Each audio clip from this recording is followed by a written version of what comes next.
Que ton règne vienne, Père céleste, afin que le royaume des ténèbres puisse disparaître. À toi toute est la gloire au siècle des siècles.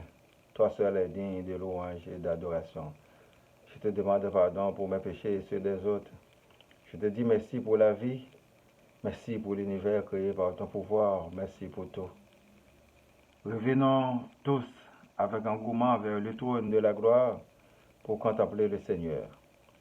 Je m'appelle Boniface Baradon, votre serviteur. Je vous salue chaleureusement dans le nom de notre Seigneur et Sauveur Jésus-Christ, notre envoyé spécial, le Messie qui était venu nous racheter de la mort.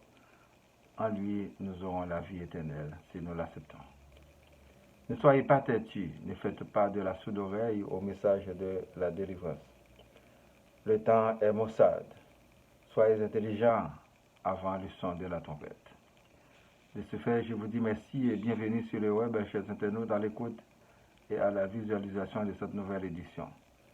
Soyez bénis. Le titre d'aujourd'hui, c'est Ainsi parle l'Éternel. Réformez vos voies et vos œuvres, et je vous laisserai demeurer dans ce lieu.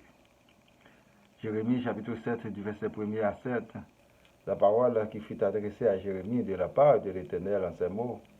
Place-toi à la porte de la maison de l'Éternel, et là publie cette parole et dit, écoutez la parole de l'Éternel, vous tous, hommes de Juda, qui entrez par ces portes, pour vous prosterner devant l'Éternel.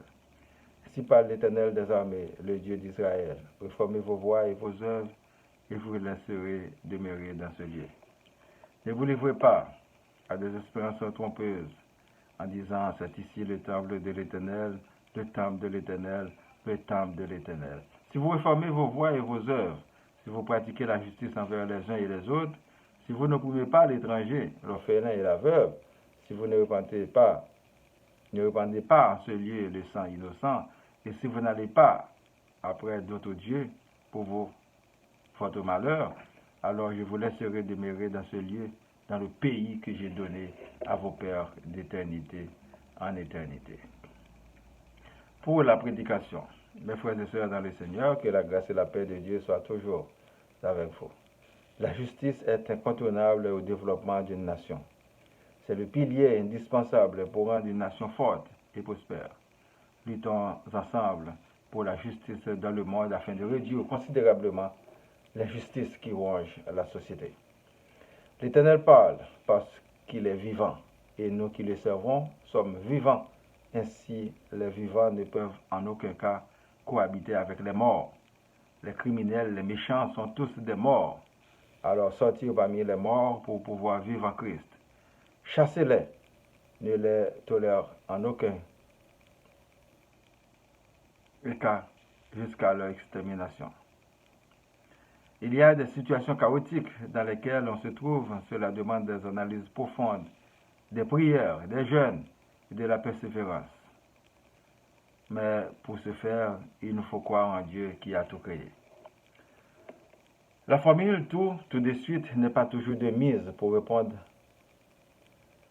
à tous les problèmes.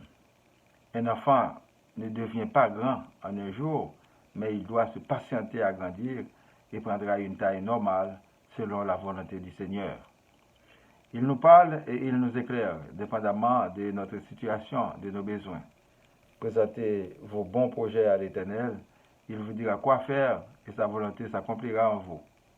Nous sommes tous créés pour une mission sur la terre, à chacun de nous de se soumettre à lui. Il est au-dessus de tout, c'est lui le créateur de l'univers et ses contenus. Nous devons livrer une bataille acharnée contre le mal et à la manière de notre Sauveur Jésus de Nazareth, qui a pu triompher, quoiqu'il ait pu mener une vie pareille à nous autres sur la terre. Il est l'exemple parfait à suivre. Il nous a montré le Père comme ce fut sa mission. Le jour où nous acceptons d'obéir à la parole de Dieu, nos problèmes vont être résolus pour de vrai. Parce qu'il sait tout, il voit tout, il peut tout et il est partout. Êtes-vous prêts à lutter contre l'ennemi commun de tous qui est le diable? Pourtant, sans la force de Dieu, vous ne pouvez absolument rien faire. Il peut rentrer dans la personne la plus proche possible pour vous séduire et nous faire le mal. Êtes-vous capable de dire aujourd'hui que le Seigneur m'appelle? Je l'accepte et je décide de le servir continuellement. J'ai opté pour la vie. Je renonce à la mort. Mes bien-aimés, je vous dis que la grâce de Dieu peut vous combler et vous faire voir le monde d'une autre manière. Quand on atteint un niveau spirituel élevé, quand la lumière du Saint-Esprit vous éclaire, vous laissez tomber la folie humaine pour embrasser l'amour de Dieu et vivre différemment. Dieu seul suffit. Il y a des règles naturelles que nous connaissons presque tous. Il nous faut manger et boire. Vient ensuite les besoins physiologiques. Alors il faut que nous travaillions au renouvellement d'un tas de choses dans la vie. La vie dans les ténèbres et la noirceur nous montre la vie d'une autre manière à ce que nous empruntons la vie dans la direction contraire. Il nous faut retourner coûte que coûte au Seigneur auquel nous devons faire face un jour. Abstenez-vous de l'idolâtrie, pratiquez la justice envers tous et toutes. N'opprimez pas les plus faibles et les plus vulnérables. N'ayez pas d'autre Dieu pour vos malheurs. Ainsi vous habiterez dans le pays qu'il a donné à vos ancêtres d'éternité en éternité. Peuples haïtiens, pratiquez l'honnêteté l'un envers l'autre. Nous avons des fonctionnaires qui sont au pouvoir issus de toutes sortes de religions. Cela ne donne pas de résultat. La religion ne sauve pas.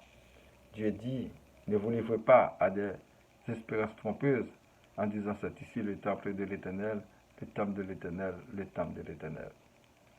Changez vos cœurs de pierre pour laisser triompher l'amour de Dieu. Le peuple finance des études en maîtrise et en doctorat pour des dirigeants ou leurs clics.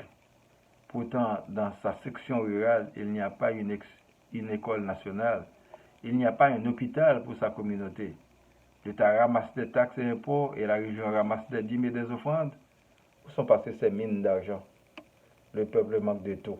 Nos hommes soi-disant d'église sont au pouvoir. Ça va de mal en pis. Parce qu'ils sont des malhonnêtes. Chaque fonctionnaire a ses adjoints ou ses correspondants qui opèrent en parallèle dans les institutions pour faire de la corruption. Le pays est maudit, il faut le dire. Quoi faire? Retournez à l'Éternel, votre Dieu, de tout votre cœur. L'État n'est pas un héritage familial, l'argent doit être investi à la bonne place.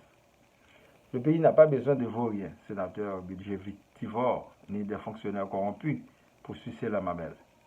Peuples haïtiens, élection ou pas, préparez-vous à mettre une équipe au pouvoir le 7 février 2024 en versant par tous les moyens ces vauriens qui s'adhèrent illégalement au pouvoir.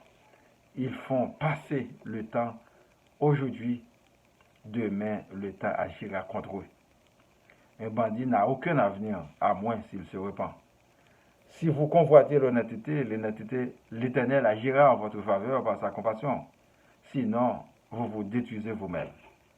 Que le Dieu Tout-Puissant vous fasse miséricorde, qu'il nous délivre de tous nos ennemis et de tous nos adversaires. Que Jésus nous sauve, que l'Esprit Saint nous guide. Prions pour moi, ma famille, vos familles, les membres du groupe Spiritualité, les amis, les personnes malades, les démunis, les familles endeuillées, les leaders, les personnes vulnérables, les villes Laval, Montréal, Québec, Canada et le monde entier. Que la paix soit sur le monde. Citons notre Père qui est aux cieux, que ton nom soit sanctifié, que ton règne vienne, que ta volonté soit faite sur la terre comme au ciel. Donne-nous aujourd'hui notre pain de ce jour. Pardonne nos offenses comme nous pardonnons aussi à ceux qui nous ont offensés. Et ne nous laisse pas entrer en tentation, mais délivre-nous du mal. Car c'est à toi qu'appartiennent le règne, la puissance et la gloire, au siècle des siècles. Amen. Je vous souhaite de passer une bonne journée et une bonne semaine. Lisez et méditez toujours sur la parole de Dieu. C'est votre serviteur, Boniface Paradon. Merci et à la prochaine. Au revoir.